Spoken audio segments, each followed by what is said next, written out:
You anime lovers, Thunderpoke is here. Well, the legend of animation Hayao Miyazaki had announced his retirement as a feature film director a decade ago upon the release of The Wind Rises. But at the age of 82, he's returned with The Boy and the Heron. And if this was his last film, it seems like a more fitting choice to conclude his career than the relatively straightforward Wind. The Boy and the Heron, inspired by Genzaburo Yoshino's novel How Do You Live? The Boy and the Heron has just had its North American premiere at the Toronto International Film Festival, and worldwide it released on December 8, 2023. The Boy and the Heron follows a young boy who, following a tragedy, moves to the countryside with his father, where he encounters a mysterious gray heron who takes him on an enchanting adventure to another world. It's a setup that feels familiar to the rest of Ghibli's repertoire, and unfortunately, never ascends beyond that feeling. The first hour of the movie goes by rather slowly, as we are introduced to the characters and dip our toes into the water of the world that Miyazaki is creating for us. There are glimpses of the fantasy that is to come, but for the most part,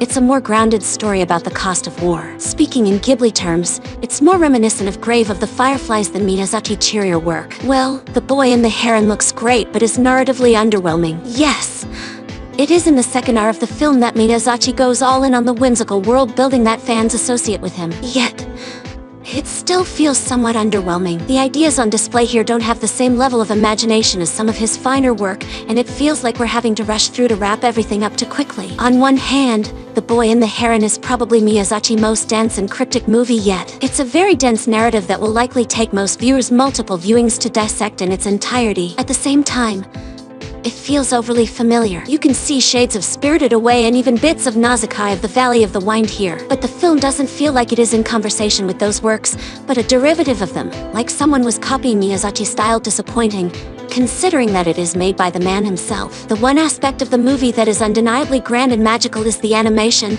and Miyazaki remains second to none in this department. It's not just gorgeous to look at, but among the most creative and rich you will see in terms of both character design and settings. The Boy and the Heron even screened a few times at the festival with a true IMAX derm print, which is unquestionably the way to see this gorgeous artistry on display. This is clearly one of the most personal films that Miyazaki has made. The movie takes its original title, How Do You Live? And a vague inspiration from Miyazaki's childhood favorite book. There are also similarities between the character's experience and Miyazaki's own childhood. However, these hardly shine through when the rest of the film sticks so closely to the traditional formula. The movie deals with themes that are familiar to the work of Ghibli and Miyazaki. It's anti-war, of course, and it explores the grief after the loss of one's parents. Ultimately, these themes still pack quite an emotional punch, as the film's beats will still have many viewers feeling teary-eyed by the time the credits roll. Still, the movie never escapes the feeling that it's just going through the motions. Visually, The Boy and the Heron is absolutely magnificent and everything you could possibly hope for from the latest Miyazaki film. Narratively speaking, it's a bit underwhelming and nowhere near as immersive or magical as the filmmaker's previous outings. Maybe it would have been best for his last announcement of retirement after The Wind Rises to have stuck. The Boy and the Heron is by no means a bad movie,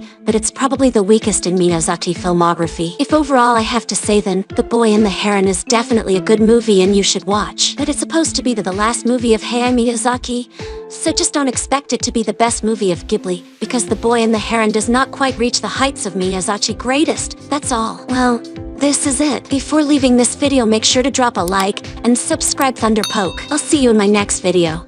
Till then, bye bye and have a good day. Thank you.